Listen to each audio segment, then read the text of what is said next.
You know that in Gemara there's a Masechta that's called Bava Kama, Bava Metzi, and Bava Basra. And Bava means a stanza. Bava means a section. So Bava Kama means the first section, the first stanza. Bava Metzi means the middle one. Bava Basra means the last one. So it's known from the Chazal, from the Gemara, that Bava Kama, Bava Metzi, and Bava Basra is one gigantic Masechta that's called Nizikin. It's a huge, huge tractate with 30 prakim or so, that if it were in one volume, it would number over 400 blot Gemara, close to 400 blot Gemara. So it was divided into three, Bava Kama, Bava Metzi, Bava Basra. So sometimes you have a topic that you want to give in one class, and you simply can't because it's too long, so it becomes a Bava Kama and a Bava Basra. This is literally the second half of the previous shiur. What we've done in this Maamar, Vishavti, Bishalom, Bishavti, is first of all learn the essence of the Maamar. The essence of the Maamar is that b'minimlach b'nishmeseim shel tzadikim, when the Eibishter created the world, the hamlacha, the involvement of Hashem, the consultation, as it were, of the Eibishter was with tzaddikim. In other words, the plan as it was predestined as far as the Torah is concerned is for tzaddikim. And therefore the inyan of a Baal Tshuva is called a chiddush. It's not a part of the basic plan of the Torah. It's considered a novelty outside of it. And in discussing this novelty, there are many aspects. There is the aspect of physically doing mitzvahs. And then, of course, there's the aspect of a kol maasecha yil l'shem shamayim and b'chol d'rochecha de'ehu. How you elevate the world, and specifically how you elevate the world not through Torah and mitzvahs per se, not through religious pro-actions directly, but by simply living as a Jew in the mundane and the ordinary and the basic. So you're bringing Hashem to the lowest madregas.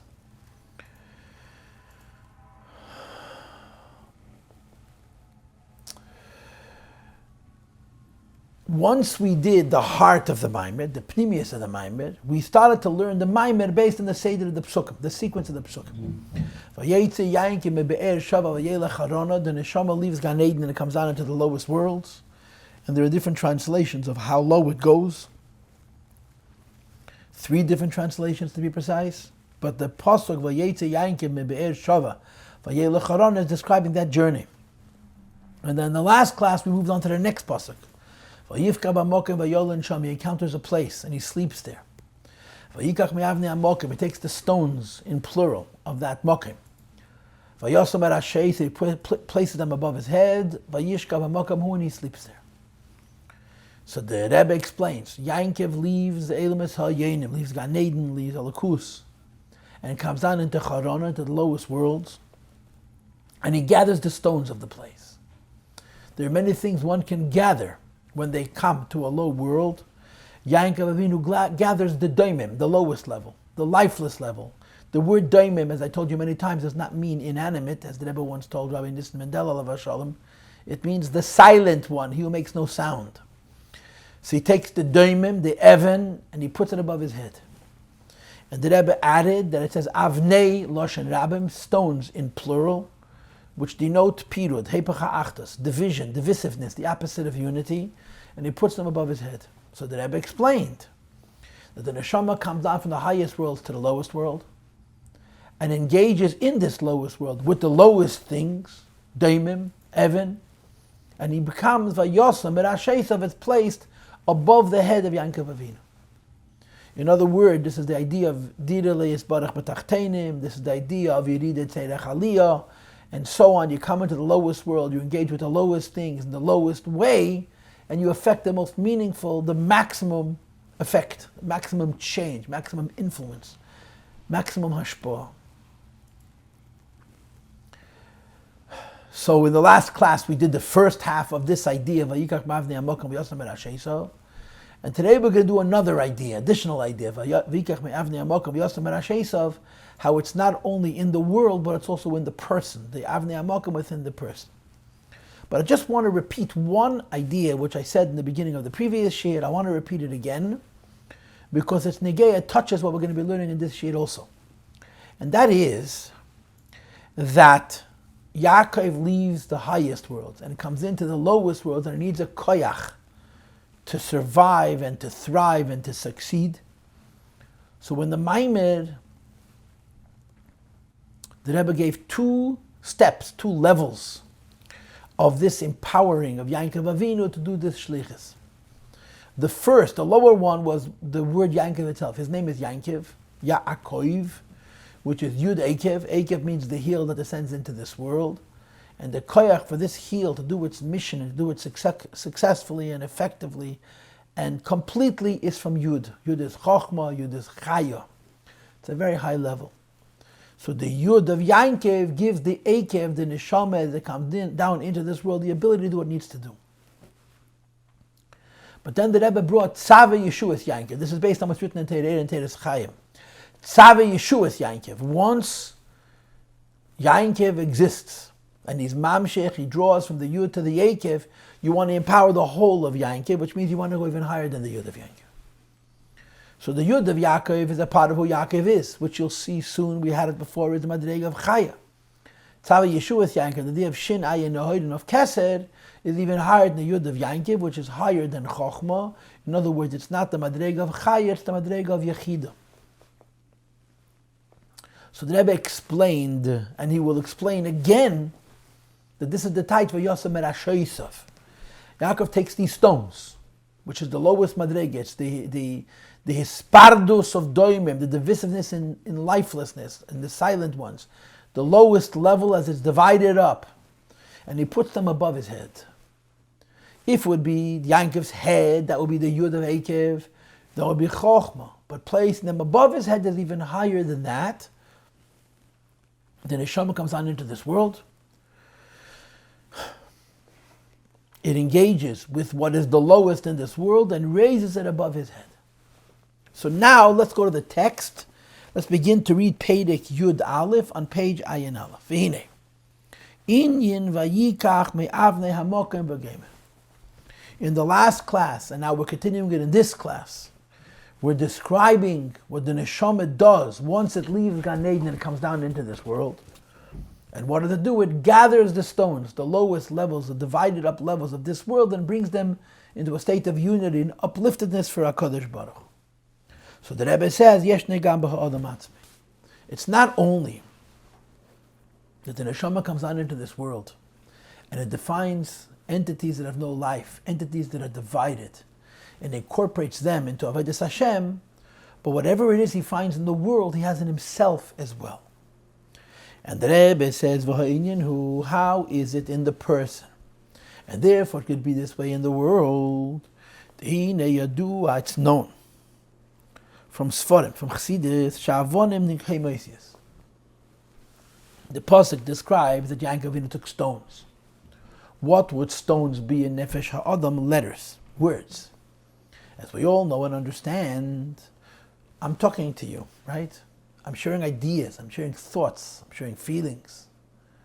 But the ideas and the thoughts and the feelings that I'm sharing are being carried by words, by individual sounds, consonants that join together into words, and then the words join together into sentences, and the sentences join together into paragraphs, and so forth. If I didn't have the ability to speak words, I could have the most brilliant ideas, I couldn't share them. So the letters, the words themselves don't have that much meaning. But they're the conduit, they're the merkava, they're the chariot, they're the seat that carries the ideas. And just like in the previous class, the stones are the lowest level, and they carry elokus. In the human being, words and letters, in and of themselves, have very little worth and meaning, but they carry the ideas. Just like stones have no life. They're silent. They say nothing. Within the human experience, letters are silent. Now, of course, that's not the case. The whole concept of letters is that you say them, that you enunciate them, that you reveal them. But of course, the letters by themselves don't say anything. The ideas that the letters carry, the meaning behind those letters is what is speaking, and the letters in and of themselves say nothing. They're just sounds. There's individual consonants, sounds. So letters, oisius, in a person are the same as avonim. Avalafa became at the same time. Moreover, mitam zeh gufa, and for this very reason, mamshichim he. Stones are the building blocks of everything. And letters and words are the building blocks of ideas. Because alternatively, oisius is miloshan asabeke, the Hebrew word for letters, which is oisius, means that they bring forward. Inyan amshach. The letters by themselves have no meaning and worth. But when you attach an idea and a feeling and a sense to letters and words, those letters and those words conduct, they carry those ideas, they carry those feelings, they carry those senses, they reveal them. And of course, if you're familiar with Hasidus, and you learn what's called the Hemshech Ranat, you learn that there's two dimensions in this. The first dimension is that words and letters communicate, carry ideas. You can't reveal to somebody else the thoughts that you have without words. And the second idea is that as you speak, new ideas come to your mind. As you speak, your emotions become more pronounced. As you speak, your senses are heightened. Senses are heightened. And the reason is because letters are the highest shadish. Letters are like stones, they're the lowest thing. Which means that they have the highest source, based on the principle of what has a higher source has fallen lower, and whatever is lower has a higher source. So letters, which are by themselves without any life, without any dynamism, has the highest source. And as you speak words, there's a segula, there's almost a secondary blessing in articulating an idea or a feeling that just bringing it forward to letters and words brings you new ideas and new feelings and so forth. So letters are a metaphor for lifelessness, for silence, for the lowest level, and yet they conduct and they carry all the light, and they can actually enhance it. But inyan amshach, the Rebbe these letters can be responsible to conduct and to carry and to bring forward a lofty madrega of light. And the Rebbe gives an example. It's known from Chasidus. Bepirush HaKosov, in interpreting the pasuk in Pashas Yaakov. The man does not live by bread alone. Ki, but rather alkol meitze piyavaya. Everything that comes forward from the mouth of HaKadosh Baruch Hu, yechi ha'adam, a person lives. That the pasuk says the person eats food. And of course, what's the simple pshat in this pasuk? When a person eats food, inside that food there's energy. Inside that food there is vitamins. Inside that food there are minerals. When you eat the food and you digest the food and you break the food down, you extract the energy from the food, you extract the minerals and the vitamins from the food, which then are incorporated into the body and they become part of the cellular parts and so on and so forth, and they renew the person. In other words, food is a physical thing that's organic, that has living properties, and when a human being, a living creature, partakes of living food, the life within the food is literally broken down and becomes a part of a living person, and it sustains us, it gives us longevity, we live longer. So the pasuk says, Narizal explains, don't think that a person lives from the bread alone. The bread is physical, or the bread is chewed and swallowed and digested and broken down and recreated and reconstructed and redistributed. It becomes the life of the person itself. So obviously the food physically sustains the person. It says the pasuk, there's more that happens when a person eats food than the biology and the physical bread. Because in addition, there's something called moitze piyavaya. In the food, there's also the words that Hashem spoke when He created that food. And those words are higher in their source than the words with which Hashem created a human being. So when you eat the food, the physiology of your body benefits from the physiology of the food, and the metaphysics of your body, your neshama, benefits from the neshama within the food. Of course, when you eat food and you break it down, the food actually becomes physically you. The life within the food causes the neshama to stay in the guf. The way Hasidus explains it is, since the life in an animal and a mineral and a plant and a mineral has a higher source life of a person, it's sort of a conductor to keep the neshama and the guf together, and the neshama should not depart. So there's two ideas here. The first idea is the lechem levade, the physical food which you eat, which is digested and broken down and it becomes parts of your body. And the second idea is the food has a life, a neshama, a spirit, a spirituality, if you will. And the spirit within the food feeds the spirit within the person. It keeps the neshama and the guf together. So I want you to know that I just told you two different ideas, right? The first idea is called Lechem Levade, and the second is called Moitze Pi Havaya. So I saw a Maamar from the Rebbe, I think from Tafshin Chav Beis, where the Rebbe actually says something different. That when you speak about Moitze Pi Havaya Sheba Adam, Sheba Meichel, that Hashem spoke words to create this food, and when a person eats it, it gives him life. In this itself, there are two ideas. There are two different ideas. The lower idea is that the food has a neshama and a guf. The guf of the food, the carbon, the water, the chemicals, the minerals, and so on, that's the guf. And the neshama, this is the life within the food, that's the neshama. And the guf within the food feeds the guf of the person, and the life within the food feeds the neshama of the person. But there's another idea. And the second idea is that Hashem creates this food ex nihilo. Hashem speaks. Dvar Havaya b'chol rega v'rega. Hashem speaks every instant to create this food, and He produces it me'ayin ve'efes hamuchat leyesh. When Hashem speaks that there should be the bread comes into existence from a non-existential state into an independent and existential state. In other words, there's two ideas in Moitze Pi Havaya itself. The first idea of Moitze Pi Havaya is that there's life in the food, and the neshama lives in the life in the food. The second idea, there's the words of Hashem that create the actual food, me'ayin ve'efes hamuchat leyesh, which feeds the person. In other words, you have really three different ideas. The first idea is the physical food feeds you the physical body. Second idea, the life within the food feeds the life of the person. And the third idea is the yesh mayayin, the fact that Hashem is creating the food from a non-existential state into an independent existential state. When it goes into the person, feeds the yesh mayayin within the person. And as far as I know, and I don't know very much, but from what I'm able to tell, I've never seen this hezbed from the earlier Rabbein. This is sort of the Rebbeinu idea. That Akol Moitze Pi Havaya doesn't only mean the chayes and the ruchnius in the food, it means the ayin and the ayin to yesh within the food. So the Rebbe says, going back to the Maamar now, when the Chassidus explains the pasuk, man does not live by the bread alone, by the physicality of the food alone. A person lives because of the words of Hashem that He speaks, that are within that food, that give life to this food. So the Rebbe says, the fact that bread gives life to a person is the life within the bread, the life within this plant is as a higher root and source. And the life when Hashem speaks to create people, it's a much more orderly thing. So He speaks from a level which is closer to the person. When Hashem speaks to create animals, because animals are less reasonable, the speech comes from a higher level. And of course, when Hashem speaks to create minerals, because it's the furthest thing from Elokus, it has the highest shadish.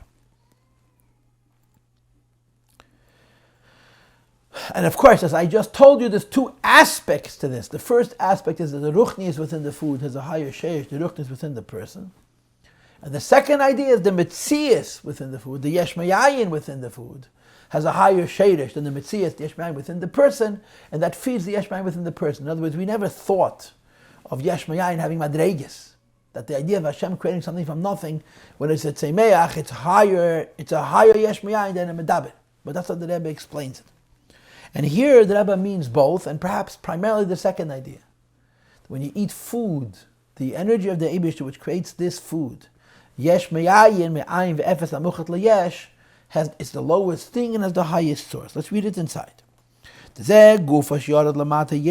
fact that the words of HaKadosh Baruch Hu that give life to this food, that give existence to this food, has descended so low, that itself is the proof that its source has the highest source, based on the logical principle that says, it never has a high source, falls lower. So the Rebbe says, we understand that the life within a stone, a mineral, and an animal, a plant and an animal, is lower than that within a person, and therefore has a higher source. So the Rebbe says, the same is also true within the person himself, within the human being. The bittel, the doimim, within the human being is oisius, which is doimim shabada, the silent within the person. And again, it's really ironic that you would call words the silent within the person, because words are the spokesperson for the person. And of course the answer is, people don't speak if they have nothing to say.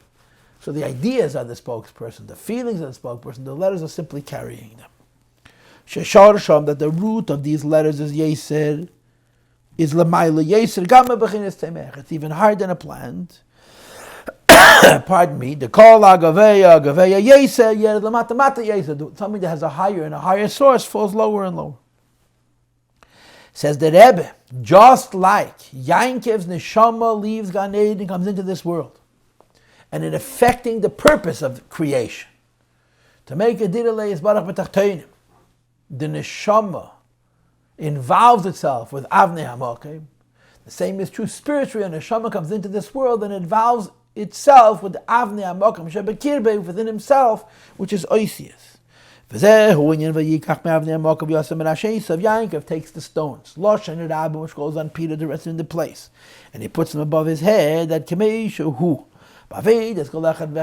we understand this idea that it is in the work of every single person. So that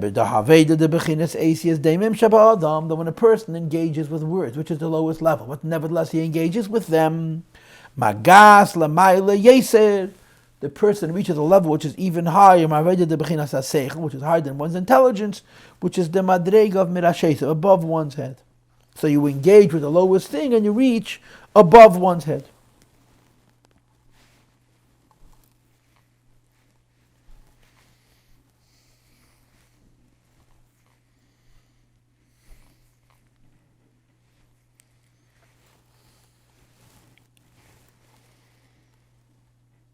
Perikut Beis, let's continue.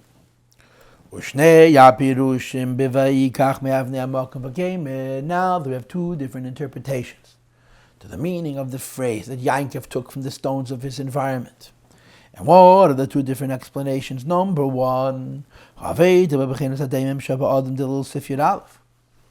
first idea of Avnei HaMokim is that a person engages with his own oasis, which is the union of words. And number two, the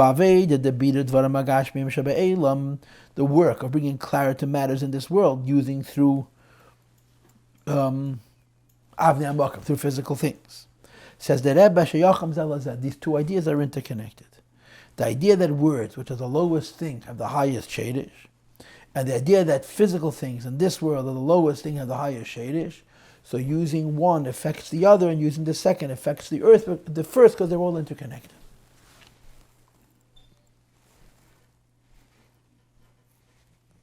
Key, and the reason is the idea that one is able to bring clarity and ultimately upliftedness and inclusiveness in Elokus to physical things in this world is idea deimim shabbat. We elevate the lifeless in this world by using the lifeless within ourselves. And what does this mean? The power of words, and more specifically the power of deed. The daime, the silent, the lifeless within the person is a dry action. And the dry action is the lowest level within the person that affects the lowest level within the world. Turn to page Ayin Bey, because action is the main thing. So when a person engages in the doimim shaba adam, that is a kli for elevating the doimim shaba elam. And the Rebbe continues and he says, the connection between these two ideas, the idea that there's daimim in a person and there's daimim in a world, not that we're interconnected, it's it's not only because of the one below, which is Evan and daimim, a stone, and one who is silent and lifeless. That because it's so low, it has a higher source. You want to affect the physical world, you need the lowest parts of a person. But also the idea that there's a connection between words that a person speaks or does and elevating the daimim in this world is connected also to the revelation of godliness, which is going to happen, which the Rebbe calls the Maamar Yosem Rashesa. You start with the lowest thing and you place it above your head. You start with the lowest thing and you place it above your head. Says the Rebbe, the lowest thing in the person and the lowest thing in the world share this property of being placed above the head. V'hainu, and he explains how, and the next couple of lines are very critical. This ability that we have, that a Jew has, that one has to make from his own home, a home for HaKadosh Baruch Hu. Leilat Smusa, to the Eibishter himself in the lowest world. When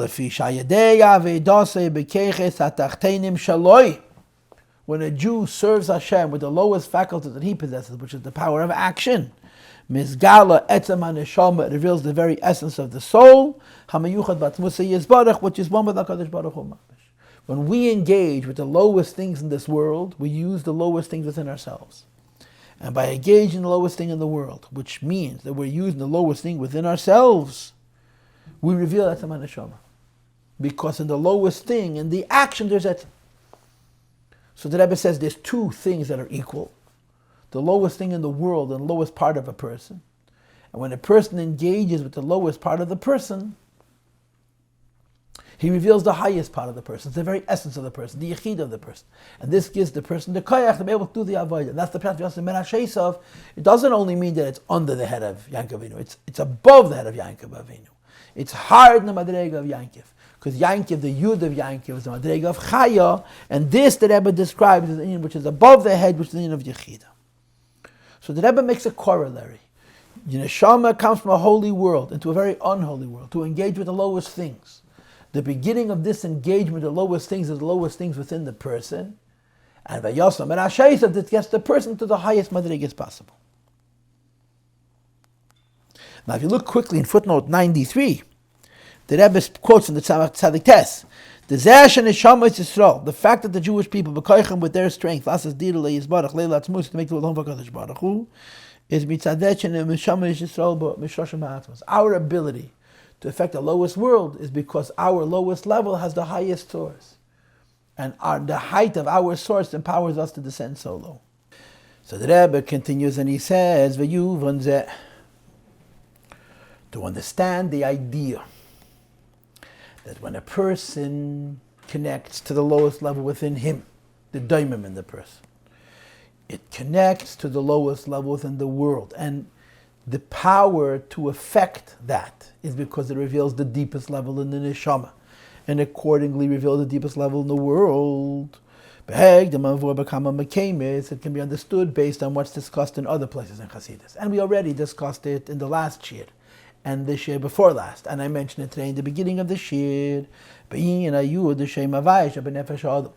every Yiddish neshama, there's Shem Havaya, right? It says in Tanya, in Igeres HaTshuva, that the person's neshama has 4 levels, Yud Kei Vav Kei. And it says that the Yud Shehu Bechinas Chaya, it's the level of Chaya. Umikivon Shebechinas Hareish de Yaakov.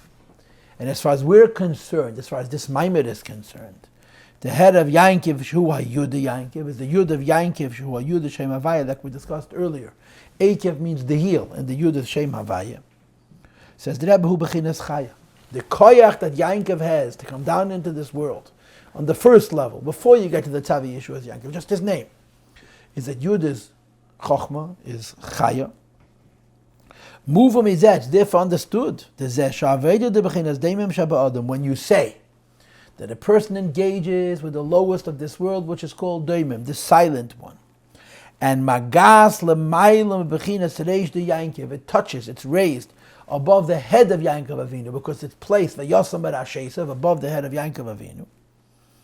Bepirosh Vayikach Me'avnei Amokam Vayosam Berashesav. Hakavana Bazehi. This means to say that there's 2 parts. Shayadei Ha'aved de Bechinas Daimim Sheba'adam. A person uses the level within the person which is called the silent within him, the bittul within him, the stone within him. And it's mizgalis bechinas hayechida sheboy. It reveals the yechida within the person, shalamayim bechinas chaya, which is higher than chaya, and it empowers the person to elevate the daimim in the world. It is almost as if you were to say that when a person is born, they're given a koyach, and when a person lives his life as a Jew, they're given a second koyach. The koyach is given when you're born as a Jew is the Yud of Yaakov, and then when you actually exercise that koyach to engage with the daimim in the world and uplift it, it reveals the koyach which is in the daimim, which is even higher than that Yud. The notion of engaging with the daimim within the person, the silent within the person. Hainu, this means the hagam shein leishum chayes. We're talking about a Jew who is serving Hashem with no life. There's no feeling in the heart. There's no intelligence in the mind. There isn't even an urgency that comes from will, which is Bechinas Chaya. So the person is dry. There's no joy. There's no motivation. There's no appreciation. He still does his work. So if you do something without any motivation, what's your motivation? If you do something without any motivation, what's your motivation? Of course, the answer is you don't have a motivation. No. So if you don't have motivation, why are you doing it? And of course, the answer should be that you don't do it. And yet we find by a Yid that a Yid can be in a Maimed Umatzav. What's the Rebbe's words? There's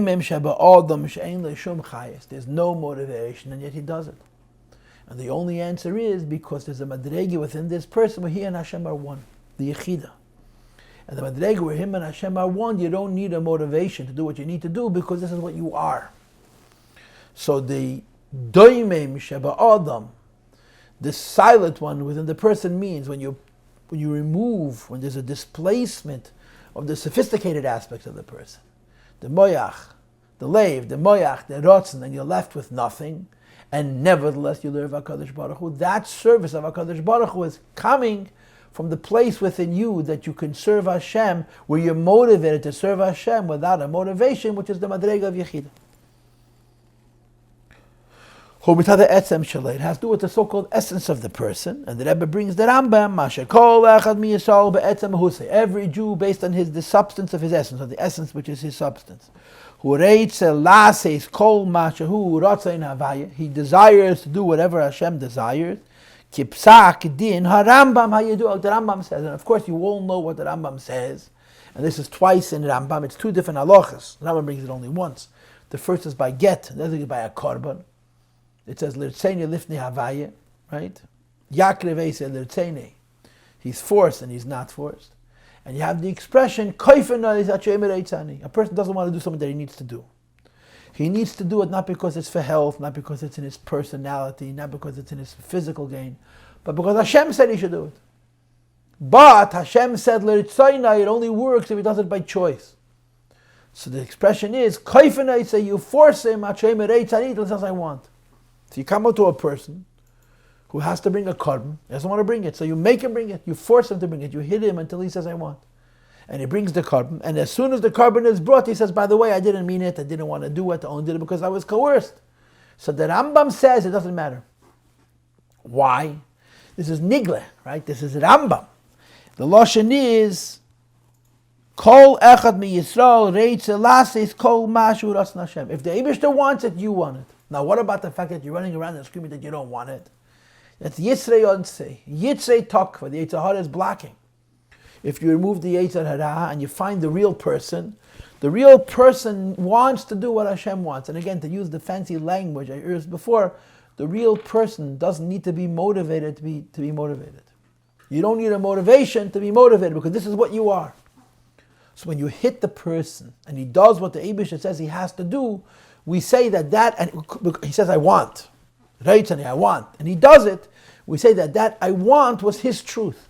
And then a minute later says he didn't want, that's again his lie. That's again Yitzrei Tokva, Yitzrei Yonsei.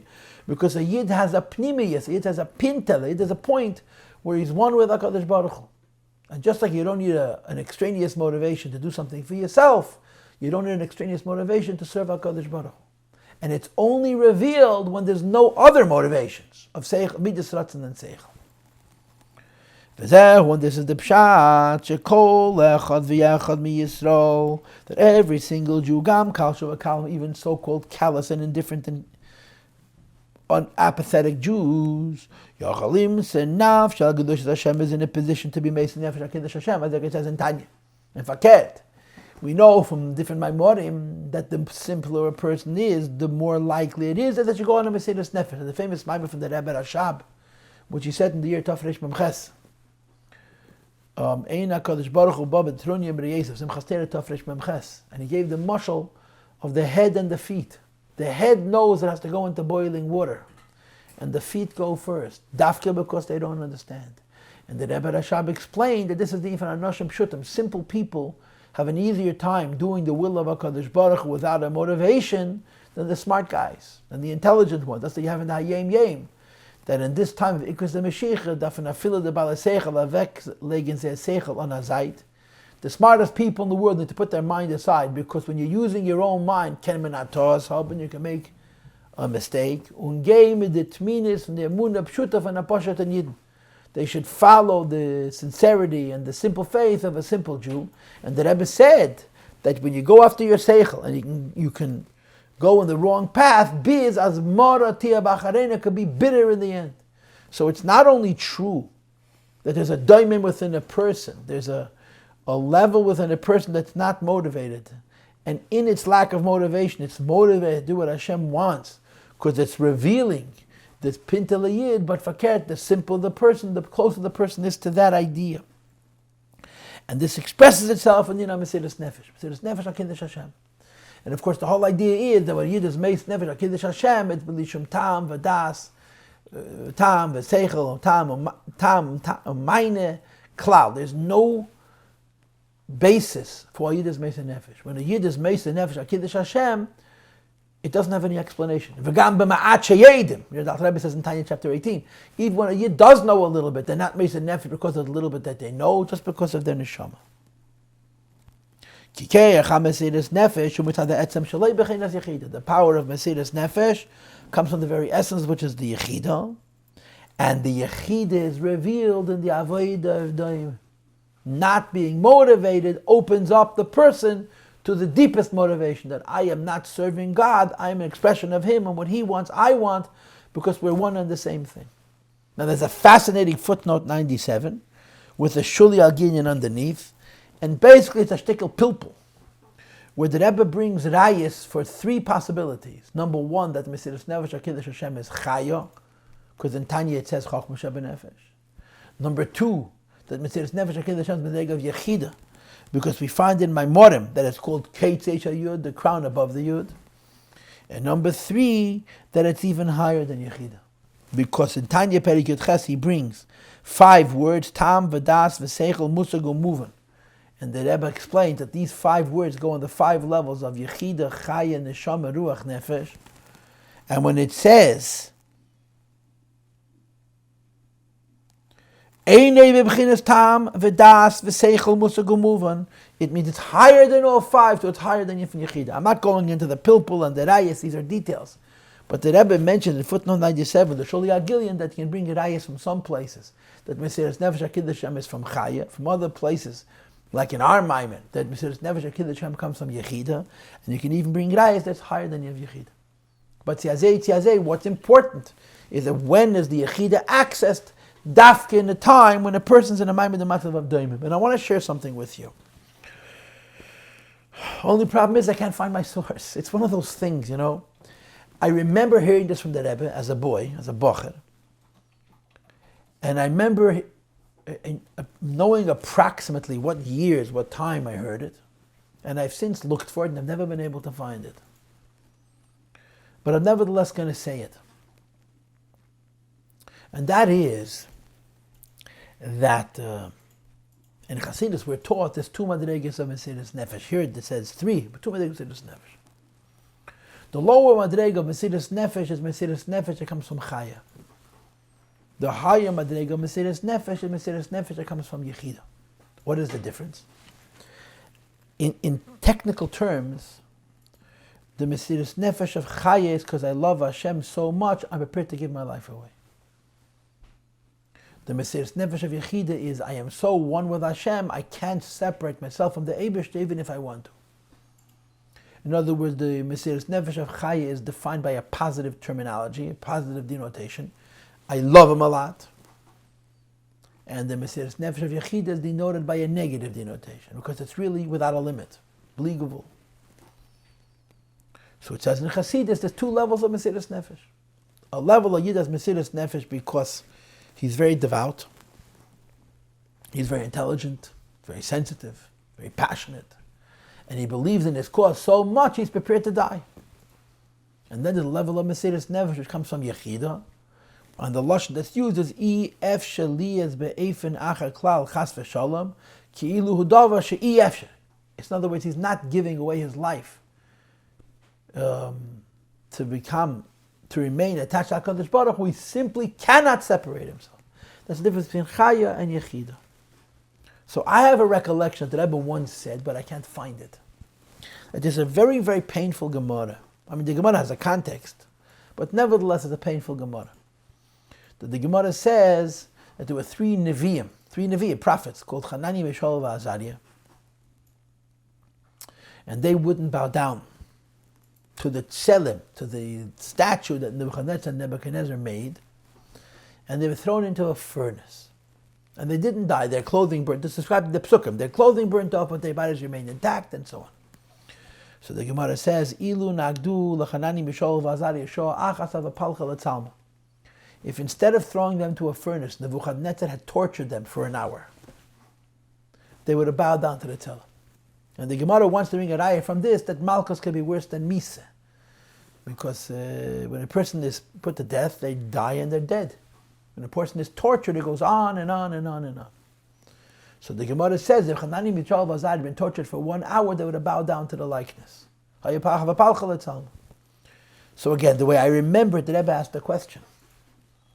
Moranos, Anusim, were not even religious Jews, out of ignorance, but they were not religious Jews. Some of those Moranos had lived in Spain 200 years after the expulsion. They never saw a Sefer Torah. They never saw a matzah. And yet they practiced some kind of rudimentary Yiddishkeit. And when they were caught, they were killed, they were burnt at the stake, in some cases after months of torture, and burnt alive. And they couldn't break them. So the question is simple. Hanani, Mishael, Vazariah, Nevi'im are prophets. And the Gemara testifies 1 hour of torture would be too much for them to bear. And Yidden, who were so simple and so assimilated, would have suffered, and did suffer, months of torture they wouldn't break. Where's the logic to this? And in short, the answer is because Hanani, Mishael, Vazariah's Mesiras Nefesh came from their Chaya, from their devoutness. They were dedicated to HaKadosh Baruch Hu to the point that they were willing to give their lives. But because the motivation was a positive motivation, I love Hashem so much, therefore it has a limit and it can be broken. Mashenkin da Anusim, their Mesiras Nefesh came from Yechida. Yechida means it's ef shaliyas be'efenacha klal chas v'shalom. It simply cannot be any other way. You have no choice. Now the idea is, just like physically, it's impossible to look at the sun because the light of the sun is blinding. And if a person tries to look at the light of the sun, the light of the sun will burn his eyes and hurt him permanently. But if you're able to create that mirror that absorbs all of the rays of the sun, all of the sun's rays, then you could look directly into the sun. If you can remove the light of the sun, you can see the source. And the same is true in Avodas Ha'adam. When a person is very sophisticated and very rich in the lower levels of the nefesh, the conscious levels of the nefesh, nefesh, ruach, neshama, chaya, yechida, it covers over the yechida. Nefesh, ruach, neshama, chaya, pardon me, it covers over the yechida. The Pintele Yid, that's Moisei Nefesh, not because it loves Hashem a lot, but because it can't separate itself from HaKadosh Baruch Hu, is concealed. But when a person has a lower neshama, and their nefesh, and their ruach, and their neshama, and their chai are very deficient, then the yechid is closer to the surface. And the Rebbe argues that as the golus progresses, we get closer to Mashiach, the neshamas are lower and lower, and accordingly the readiness for Mesiras Nefesh, HaKiddush Hashem, gradually increases over time, because the simpler people have an easier time revealing the Yechid. And again, another idea which I remember is that in the Tanya, chapter 18, which is what's quoted here, when the Alter Rebbe talks about the Iyun of Mesiras Nefesh HaKiddush Hashem, the lashon that he uses is Al Harev. Most cases, most Jews, when they're given a test, so the neshama wakes up and they're Mesiras Nefesh HaKiddush Hashem. But the Alter Rebbe concedes that there's a miyut, right? Alarev, most Yidden would be Mesiras Nefesh HaKiddush Hashem, some wouldn't. And the previous Rebbe, I believe in the Mayim Basel Lagani, quotes verbatim this piece of Tanya in Perek Daled, I believe. Maybe it's Perek Gimel. And he takes out the words Alarev that say the Nuyim Kashim, Umeis and Nafsham, without any cheshbon. And he doesn't say in the majority. In other words, a few generations after the Alter Rebbe, the Yidden's neshamas became lower, and therefore the likelihood of Yidden being Mesa Nefesh was increased. In other words, when you're in the state of Doimim, what's the Lashon inside? Ein le shum chayes, le seichel, le midet, le hegesh amidis, le seichel, le rotzen. That's when the Yechida is revealed. That's when the Pinta Yid comes out. So the Doimim in the person helps reveal the Doimim in the world, and it reveals Vayasam Rashes of something which is even higher than what Yaakov is when he comes into the world. When you come into the world, you have a Yud, which is the Madrega of Chaya. And when you find yourself in difficult situations, and it's dark, and what's left is doing the Meibish's Ratzon as a Doimim with no life, that reveals something which is even higher than the Koyach you will give when you come into this world. And the Rebbe says, the last words on page Ayin Beis Shalagabe Bechinazu. When you're talking about the Madrega of Yechida, which is higher than the Yud of Havai and the Yud of Yankov, Ein Shayach Shumenagid. Yechida has no opponent. And as the Gemara says, Bebua, the Bebua Leis Lahu, that there is no shadow of a shadow to Klippa. Right? The Eibishter says, Zelum was the Pasuk, Zelum was the Asalakim. Everything Hashem creates is equal and opposite. So if you have Nefesh, Klippa has Nefesh. If you have Ruach, Klippa has Ruach. If you have Neshama, Klippa has Neshama. If you have a Mak, if you have a Mazel, Chaya, Klippa does. But Bebua, the Bebua, shadow of a shadow, a Yechida, Klippa does not have. In other words, there's a Zelu Umazev, Nefesh, Ruach, Neshama, Chaya, there's no Zelu Umazev, Yechida. And when is the Yechida revealed? When you're in a matzav of Doimim in yourself, and it allows for the elevation of the Doimim in the world. And then it's called the Yasam Marashesev. It's higher than your Chaya, higher than the Yud of your Neshama. And the Rebbe continues, this is why you have a promise in the Teira, She Yisrael, but she safe, that the end is going to be just the Lashon Rambam in Perek Zayin of Hilchis Tshuva. Hayadua, she safe, Yisrael Lasis Tshuva, in the Yed Yid, not going to do Tshuva, but Yad then you're going to be redeemed. In other words, the Gemara predicts, and the Rambam brings this prediction as a halacha that there's no question about it. At the end of time, Yid not going to do tshuva. How do you know? Says the Rebbe Shakavon, or B'Seif Yisrael Lasis Tshuva. The idea that in the end every Yid is going to do tshuva is Gam L'Kol Echad V'Echad Mi'Yisrael. It means, so to speak, the end of every Yid. When there's nothing left of a Yid in terms of Giluyim, then there's a Gilui of Yechid of Etzem, and every Yid does tshuva. As a Yechid Sheva Kol Echad Mi'Yisrael, the level of Yechid which every Jew possesses. Ein Shayach Shumenagid Chas V'Shom, there's no opponent. Because there's no opposite of Yechida and Klippa, Elish Hi Behelam, it's hidden. I know the language of the Tanya, it can't be in Golos, it can only be asleep. V'teiras emes mafticha, the Torah of truth promises, or guarantees, just safety of Begil, Yechida is going to be revealed.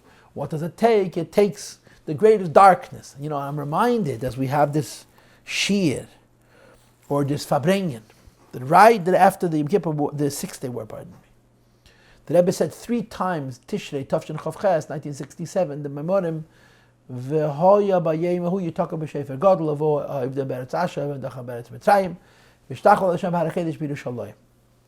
Now that Maamar, officially the Rebbe said, because it was 25 years since the Friedrich Rebbe gave out that Maamar, a quarter century. Then in Tafshin Gimel, 1942, the Rebbe gave that Maamar out in Memorim Yiddish.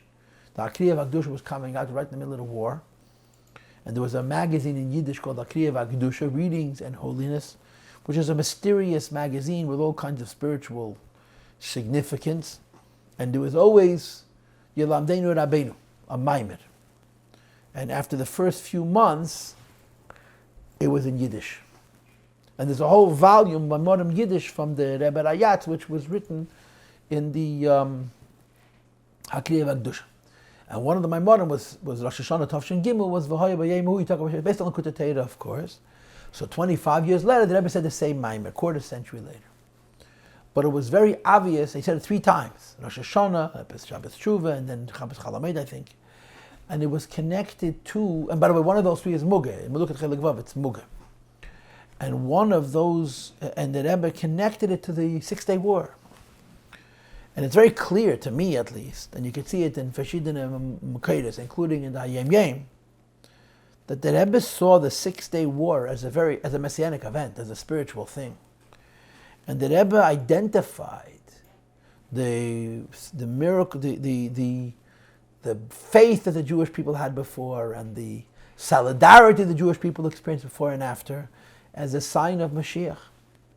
And he sort of indicated this is the beginning of the Tshuva era.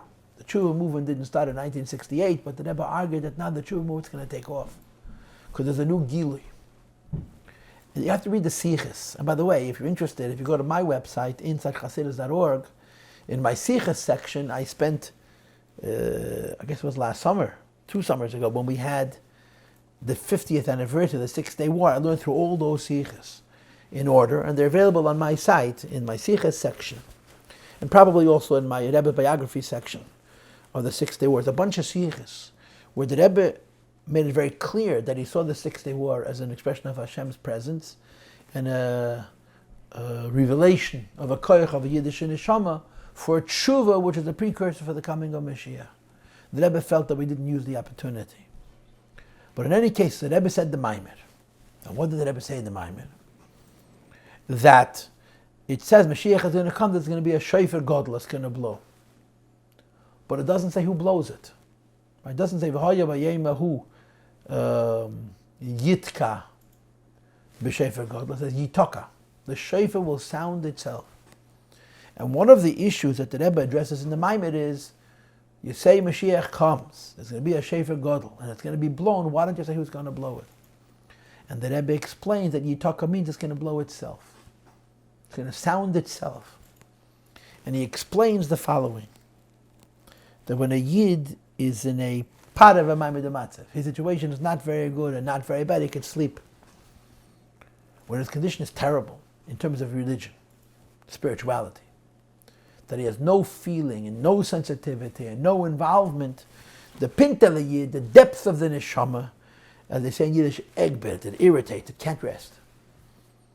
And when a person is the furthest away from Hashem, the neshama cries out without a stimulation from outside. If a person's matzav is not so bad, so they tell themselves that then it'll be adusim, still a good Jew, a Jew at heart. So then you need a trigger. Somebody has to come along and wake up that neshama.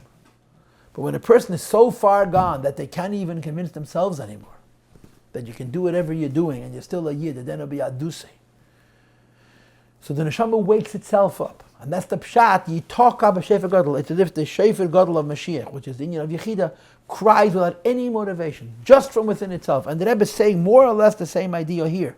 How could the Rambam be sure and state categorically, absolutely, as a promise, as a betachah, as Yisrael is in Shuv Miyadei Negol? And again, the Gemara talks about this in Sanhedrin, the different opinions, Blessing of Yeshua, and so on.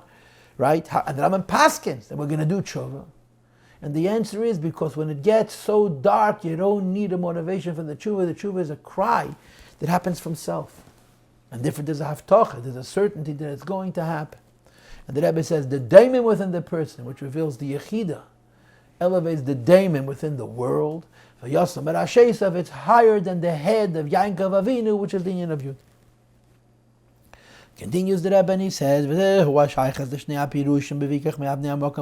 is the connection between the two interpretations of Vikach Mavnei Amok, which is, number one, Aveda B'chinas HaDaimim Sheba Adam, when a Yid serves Hashem on the level of Daimim. And how did he translate Daimim before? Ein le shum chayis, le mitzad hergish hamides, le mitzad ha-seichel shebemeach, v'gam le mitzad ha-rotzen. You're totally unmotivated. And somehow you're doing it anyway. Why are you doing something you're not motivated to do? Because you don't need a motivation. Why don't you need a motivation? Because it's you. And parallel to the Daimim Sheba Adam, revealing within oneself the Yechida that emerges when there's no external motivation, is elevating the silent or the lifeless within the world, which is called Evan.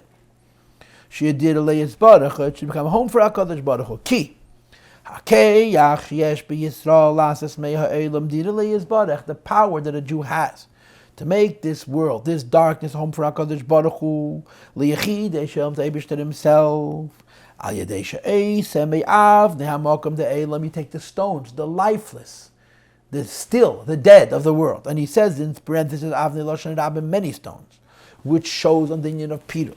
Sheyiye even achas, to become a singular stone. And the Rebbe translates what's the meaning. Of course, you all know the Medrash, right? That Yaakov took a bunch of stones, put them around his head, and they were arguing with one another. And when he woke up in the morning, they were even achas, became one stone by miracle. Says the Rebbe, the transformation of those many diverse stones, which shows unpeated, into one who Yinam Shachas Havaya Echad, reveals the unity of HaKadosh Baruch Hu, Shekam Bashmaim V'Aretz V'Al Deruchas Elam Ches V'Dalet.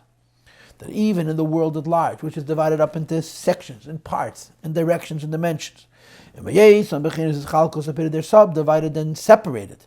When you reveal the Eibishter himself, which is the Aleph of the word Echad, the whole world is joined. And in this case, the word Echad is like the word Yechad, and we're not going to go into this at the moment. It's because the Yid has a Yechida, which receives from the Yachid within the person, and the Yechida within the person has the ability to transform the daimim within the world and make it Yachid for HaKadosh Baruch. So there's daimim in the person, there's daimim in the world. The daimim in the person reveals the Yechida in the person and helps reveal the Yachid in the world as well. So this is the hemshech to the previous year. That's the pshat. He takes the lowest level, that's pluralistic, that's divisive, that's separate from one another, and puts them merashesav above his head. Higher even than the Yud of Yaakov Avinu, because this is beyond Yechaya, this madrega of Yechida, which is revealed in the Maamar of David. So the Rebbe is basically saying that when it's really, really dark, you're the closest to the truth. When the Golus is so dense that all that's left is daimim, no motivation, ein leishum chayes, the Yechida is revealed. And now the Rebbe continues in Perek Yud Gimel. And it looks to me, if you will, that in this Perek Yud Gimel, that it's a throwback, or it's a throw forward, if you will, to the ideas you have in the Maamar V'yata Tetzaveh. V'yata Tetzaveh we received from the Rebbe 2 weeks before the stroke. And the teichen of the Maamar V'yata Tetzaveh is that there is a concept called Kosas Lamoer, right? That when you struggle, you reveal Yechida Shebenefesh, same thing as here, right? In that Maamar it's Kosas Lamoer. Over here, it's Daimim Liyechida, right? That's basically the idea. But in that Maamar, the Rebbe said there's two madregas in Kosas Lamoer. One madrega in Kosas Lamoer is Kemei David Neisam Al Kechas HaGiluyim. It's separate from your personality. And the higher madrega Kosas Lamoer is Shem Nasam Chadim Ha'atzmas. That's one with your personality. And what's the difference? The difference is that when you reveal the higher level of Yechida, it doesn't push aside your brain and your heart and your senses or your otherwise limited motivations. It transforms them also. So the Rebbe is going to say a similar idea here, that the Daimim Shaba Adam, the idea of Bittul and Kabbalah Seil, which reveals itself through the Mesilas Nefesh. On one level, it pushes aside the Moyach, the Leiv and the Moyach and the Ratzon. On the other hand, it transforms them. Let's read it inside. V'hine. Hagam she'yiseiros hayichida v'keach ha-Mesilas Nefesh u'b'derech klal ad yaved de b'chinas Daimim. We just explained that when does the power of Mesilas Nefesh truly emerge? When there's no motivation, when there's no chayis, there's no lev, moyach, or rotzen. It only happens to a person when he's in a condition which is called the oni bedas. Simple person, unmotivated, no vibrancy, no lebedikite. In other words, the inner faculties of his divine soul are hidden. He lacks understanding and feel. So his distance from HaKadosh Baruch Hu reveals the Yechida. Says the Rebbe, that's only the first step. What's the second step? Mikomo come at the same time, nevertheless, or in addition.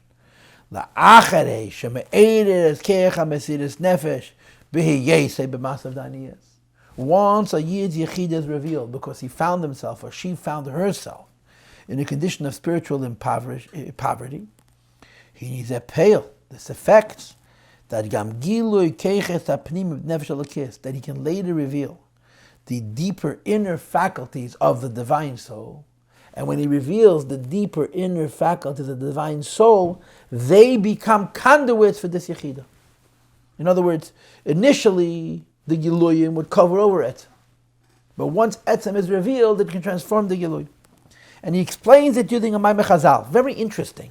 Where it says in the Mishnah, and look at footnote 107 where he brings Makedis, any person who preserves the Teda through poverty will eventually preserve the Teda through wealth. Of course, the simple taich is, if you serve Hashem when it's difficult, the reward is going to be that it's going to be easy. When you serve Hashem when you're not motivated, you're going to end up enjoying it. That's a pshat. So the Rebbe taich is called L'Kayim Es Teda Meyeni. When you served Hashem through Yechida, say from L'Kayim Me'oisher that the Ashiras could also be Yechida, not you're also going to be rich. That in your wealth there will also be Yechida Shebenefesh. Like the higher Madreg of Yechida in the Maimah V'yata Tetzav. Ashiras B'das, that you're going to be wealthy, rich in your mind and in your das. And that wealth will not preclude, will not be at the expense of the Yechida Shebenefesh. It'll be one with it because that was the sequence. First there was the Mekayma Me'oini, Oni B'das. You served Hashem without depth, without understanding, and you revealed the Yechida Shebenefesh in that state of impoverishment, and then it reveals the Ashiras. And then the Rebbe says something else. Don't misunderstand. Mekayma Me'eni means, because of your challenges and your difficulties, you reveal Yechida Shebenefesh. So then later when you're rich, spiritually with das, and materially with wealth, all of that is infused with that power of Mesiras Nefesh. And the Rebbe insists on focusing on the physical benevolence, blessing. You know, there was once a Maamar that the Rebbe edited, where he talked about Yisurim, Tzaras, and why people have Tzaras and so on, and how it reveals deeper koiches. So when the Rebbe edited the Maamar, he took his pen and ran it across the whole page, which spoke about the justification for Tzaras.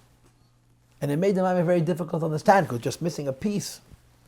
So Rabbi Yael Kanzel, Zayin Gesund, went to Rabbi Groner and said, what am I supposed to do? So Rabbi Groner went into the Rebbe, and he said to the Rebbe's Magia, Maamar, he took out this whole paragraph that explains Yisurim. So the Rebbe answered, Yidden dav zayin gut begashmis. Jewish people need to have it good materially. So he said, what should we do with the Maamar? So the Rebbe said, Yidden dav zayin gut begashmis. Do with the Maamar what you wish, but we're not going to bring into the Maamar a justification for Tzaras. So here the Rebbe insists on talking about Ashiras Gashmis, material wealth. Says the Rebbe, Va'ad Shahashirus. So let's read it inside now, yeah? V'gam Ashiras V'archal V'yonam Agashmi. It means wealth and breadth, breitkeit, in physical things. B'bonachayu Mazena, with children, and health, and Panos, U'bekulam and Avich, and all of them are abundant.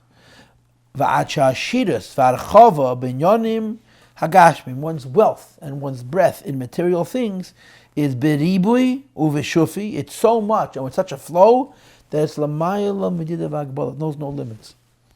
Says the Rebbe, she'oz ashir zu gufa, that then the physical wealth meviyel ashir das makes you rich spiritually.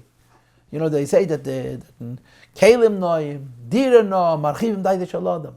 Material blessing, if it's not abused, opens up your head. It makes you rich spiritually. The Rebbe, I heard from Rabbi Weinberg, there was a Yid who gave the Rebbe so much tzedakah that the Rebbe said that he gave marchavas adas limud atayra.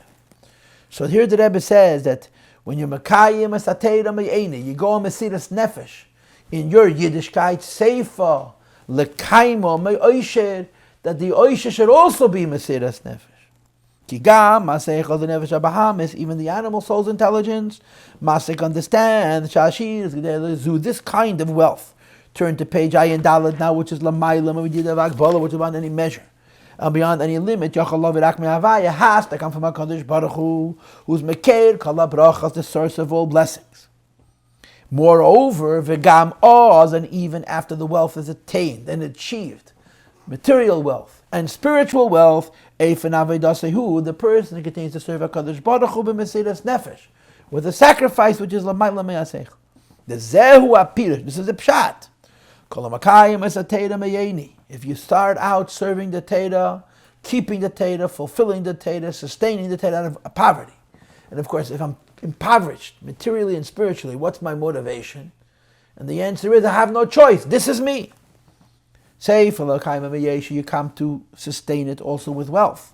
Shemakaima me'esha, you sustain the Torah with wealth, but with that advantage. Mesiras nefesh elamayla me'agbala, that you continue to serve Hashem with a sacrifice beyond any measure. K'meisha kima me'eni. Just like when you were poor, there was a state of mesiras nefesh. There continues to be a similar state. Everybody knows that in psychology, people do best when they're under stress and pressure. Relieve the stress, relieve the pressure. It becomes impossible to sustain that kind of intensity. The motivation is missing. So the Mishnah says, not true. If you if you serve the Hashem with a mesiras nefesh in the most difficult of conditions, there is a possibility that the stress should be relieved. That you're rich materially, and you have rich in harchavas hadas, ashiras bedas, and you sustain the same edge, the same precision, the same mesiras nefesh as you did mayeni. And the Rebbe calls this B'chol Moedecha. 4 lines on top of page Ayin Daled. The Zeu Iyan B'chol Moedecha. Serving Hashem with all your might. Shala Acharei, which is higher than B'chol Avav B'chol B'chol Nafsha. Serving Hashem with your heart and all your soul. Hainu. She'inyan Amesiras Nefesh. The idea of total self-sacrifice. L'mayla Me'aseichel, which has no connection to reason whatsoever. B'chol Moedecha. Pardon me. B'chol Moedecha is Leimi such a chosech has v'shalom b'sag as a seichel shalei. So on one level, on the obvious level, the mesiras nefesh is because I have no wealth. But there's another level, that it follows b'chol avavcha b'chol nafshecha. I'm very intelligent and very sensitive and very passionate, and there's a mesiras nefesh nevertheless. Loi mitzat shechosech has v'shalom. He's not missing anything b'sagas aseichel shloyu in his understanding. Ki'im, but instead, she'agam shavei dosi b'chol keches nafshe. He uses every faculty of his person, his mind, his heart, his senses, which is b'chol nafshecha. Beginning with his mind. Animal soul also understands it, which is b'chol avavcha b'shnei yitzerecha. So b'chol nafshecha means you use every one of your faculties. B'chol avavcha means you use every one of your faculties with your animal soul as well. Says the Rebbe Mekomakim, nevertheless, the service is with a mesiras nefesh. In other words, there's 2 forms, right? One form is, the classic form is, that Yechid is only revealed when you have stress. Take away the stress, the Yechid goes away. Another form is that when the Yechid was motivated, then all the wealth in the world becomes incorporated into the mesiras nefesh, and it doesn't diminish it. So the Rebbe continues and he says, which explains by Yaakov himself. In other words, the way this Maamar developed was that we said, Vayikach mayavne amokam yosem en hasheisov. The doimim in the world, as it's paralleled by the doimim in the person, reveals the keich ha-mesiras nefesh. And then we connected it to another Maamar Chazal, Kol ha-makayim esateira me'eni, Sefer l'kayma me'oisher. And the Rebbe said a very big chiddush, that you could, when you start off with the mesiras nefesh from aniyus, you can achieve a shirus and not lose that power of mesiras nefesh. Now the Rebbe says the same idea as we find it by a pasuk by Yaakov Avinu himself later in Parshas Vayetze. What does it say? It says later in our Parsha, Parshas Vayetze by Yaakov Avinu. Movement which of course proves Shekenu Gam B'Kol Echad Miyisrael, this is true by every single Yid, that La'achri Avidah Sei Ba'abid or Detain Lovan, that Yaakov finished his work by Lovan, which was a void of clarifying Shepsalach, sheep. Parenthesis, Sheikir Abir Hu Ba'atzein, the primary beard of Yaakov Avinu was being to sheep. So the Parsha finishes, Vayifret Ishme'ed Me'ed V'gemer. He became very rich. Of course, the word Vayifret has the same connotation as the word Uparatzta, which you have in the beginning of the Parsha. And it says Me'ed twice. He became incredibly wealthy, and there's a double Lashon Me'ed. Me'ed is the same idea as V'haftas Hashem Elokecha B'chol Me'edecha. Bracket, Me'ed Stam Shalamayel B'chinas Me'ed Shalach. It doesn't say V'yifresh Ha'itz B'Me'oidoi, or according to his own measure. Me'ed Stam. Because Me'oidecha means your own personal infinity. Me'ed Stam means an absolute infinity. A person starts off serving Hashem in an infinite way. but it's his own personal infinity, what's beyond his own limits. Magim lebechinas meid hamiti, one reaches and one touches the true idea of infinity, which is infinity of Elokus. Now, of course, normally in Hasidus they would say that that's impossible, because a human being is finite. So infinity in a human being is a subjective thing, it's a relative thing. Here the Rebbe says that from Oidecha you come to Miyet. So the Rebbe's point is that you become so rich, and the wealth is inspired, is pervaded, is filled with the inyan of Mesiras Nefesh. V'nemar me'ed beis piyamim, the word made is written twice, because da'yadei shavei de b'chol me'edecha. You start off the avoid de b'chol me'edecha. Neisef amitad ha'makiv dechaya, so the first level of ma'od would be the level of chaya. And of course, in the context of this Maamar, that will be the Yud of Shema Vaya, or the Yud of Yaakov Avinu's name. And then you have Gam Mitzad HaMakiv the Yechida, the Makav Yechida, which is higher than the Yud of Yaakov, higher than Yud of Avaya. It's the Tzavi Yeshuas Yaakov. We had a couple of classes ago, and it's the Vayosem Merashesov that we had in this class and the class before. What comes from heaven to the person also twice Meyet. Bechinas Adech v'gam Bechinas Atik. And then, of course, the Rebbe concludes and repeats, "Ve'ein mikra yeiti midei pshutei." The pasuk has to be understood simply and literally. So much wealth that it's ma'od ma'od. Shavayiv reitza ish meyed meyed. He became excessively rich. Vayilei tzein rabbis v'gam. He had an incredible herd of sheep and so forth. Who gam bagashmis, it's physical.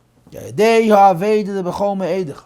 Since his connection to HaKadosh Baruch Hu, his spiritual service, was one of Mesiras Nefesh, so in Chazal, the idea of Mesiras Nefesh, of B'chol Me'edech, is called Eisem Etzene Shamak. And as I told you so many times in these classes, Eisem Etzene Shamak doesn't mean you do the will of Hashem. The Madreg of Yechida, B'chol Me'edech, Eisem Etzene Shamak means you create the will of Hashem. Hashem gave us Tayag mitzvahs, and most of us do the mitzvahs that He gave us. When you do a mitzvah on a level of Yechida, even though you're doing exactly what he said, each time you do it, you're creating the mitzvah in a higher way. So B'chol Me'edech is called Eitzim Etzene Shamakam, which means you create a new will in HaKadosh Baruch Hu. Hainu. Shulamayim Le'bechinas Etzene Shamakam, it's above the will of Hashem, which is in Teda. And it's Eises Haratzin, creating a new will, which is Keil Gam HaPirish. It's similar to the idea of Eisim Eloshen Ma'as Natzlaka. You're forcing the Eibish's hand. The word Asiyah means to do. But the word asiyah in halacha means to force, to impose, to assert, to make happen. So Eisem Etzene Shamakam means you're making the will of Hashem anew in a way that you're forcing it upon Him, so to speak, Kvayachal. Shumachriach Kvayachal Asaratzin, you're, so to speak, forcing the will.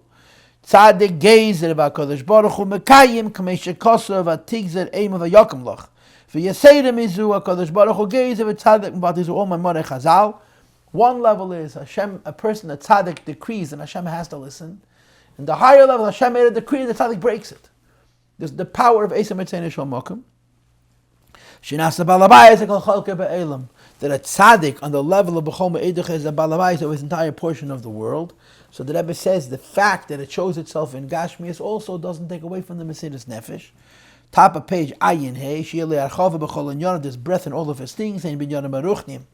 In spiritual matters, material matters, that there's toiv beribui, a lot of good, bracha beribui, a lot of blessing, vishalom beribui, and a lot of peace. Ashiras beruchnis v'ashiras begashmis, spiritual wealth and material wealth, or begashmis so beruchnis gam yachad, material and spiritual together. The Rebbe here is just obsessing over giving brachas upon us. Huh? The Rebbe once, the Rebbe spoke in Tafshin and Beis, in case you're not aware. Pashas Truma, V'yichali Truma, the hero of Pashas Truma that the Rebbe said was that every Jew has to make it his business to become physically, materially rich, in dollars, asach geld. So the Rebbe here says that Vayifretz Ish Ma'ed Ma'ed is that the Mesiras Nefesh spills over into Ashirus, into wealth, not just Ashirus Beruchnis, but very much Ashirus Begashmis. Now, I want you to do me a favor. Go to Perek Chafal. We did Yud Daled, Tezvav, Tezayin, Yud Zayin, Yud Ches, and Yud Tes, and Chaf. We did in the first section, the first set of the Maamar, where we talked about the Nekudas Hadrush. Remember the idea of Teva and Chiddush. So now we move to Perek Chafal. We're going to read just a few lines. Top of page Pei Aleph. Val Kol Hanal. All of the above. Yuvan be'emek yesed. The idea that Vayikach ma'avnei hamokim has to do with the Vayikach ma'avnei hamokim within the person, which reveals something which is higher than the Yud of Yaakov, the Shem Havaya, v'yosam erashesav, Yechida, and that it spills over into Ashiras, explains she'ikir ha'avodah, the primary service, she'beshvil zeh yordan neshama lamata, which is why the neshama came into this world, as indicated in the first pasuk in the parsha, vayetze Yaakov v'gei mecharana, which we did 2 shurim ago, is vayikach me'avnei hamokim. You take the lowest of the world and uplift it, shekoi kanal al abirad yonei ha'elam, bringing clarity and uplifting matters of this world. And he says, the neisef ala yisin shebaveda, the kol masech ala shem shamayim aveda teiro mitzvahs, we already explained that there is advantage in being a normal human being doing ordinary parochial things, kol masecha, kol drachacha, and doing it in the service of Hashem, l'shem shamayim and the eyu, is advantageous even over doing Torah and mitzvahs. Even when you're living your life, you kol masecha and kol drachecha. There's 2 parts. The first is aliyas ha'adam shenasai deizeh, the elevation of the person, which is called tshuva d'haneshama, which is connected to Vishavti Bishalom, which is going to be the mitzvah in the next set of classes. But then there's also ba'allah shal advarim agashmim. You elevate the physical things in the world. Between those 2 things, ikir avedahu, the most important thing is not the way you elevate the daimim in the person, but vayikach ma'avnei hamokim abira the dvarim gashmim ma'avnei hamokim, elevating the physical world. So of course the Rebbe pushes the argument. The further away it is from the Eibishter, the lower it is within the world, the further it is away from Yiddishkeit, the greater the Dira B'Tachtein. So at this point, we explained Vayeti Yaakov B'Shav Yelech Harana Yidus HaNeshama Lamato, and we explained the Avoida Vayikach Ma'avnei Hamokim V'Esem Erashes.